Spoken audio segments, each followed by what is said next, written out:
Hello guys, welcome to Pronouncist, your pronunciation guide.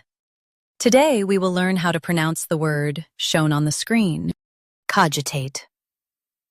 First, let's hear its American pronunciation. Cogitate. Cogitate.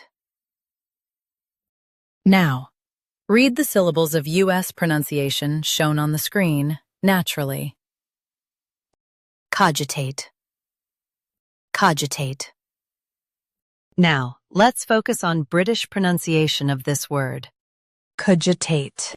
Cogitate. Now, read the syllables of British pronunciation shown on the screen naturally. Cogitate. Cogitate. US uses ca, UK uses co.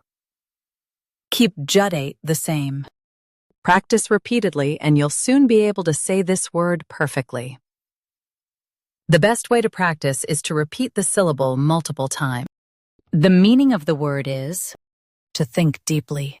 Try repeating this word several times to improve your pronunciation.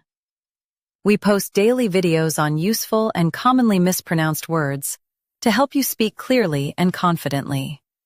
Like this video and subscribe to Pronouncist for more pronunciation guides. Thanks for watching us.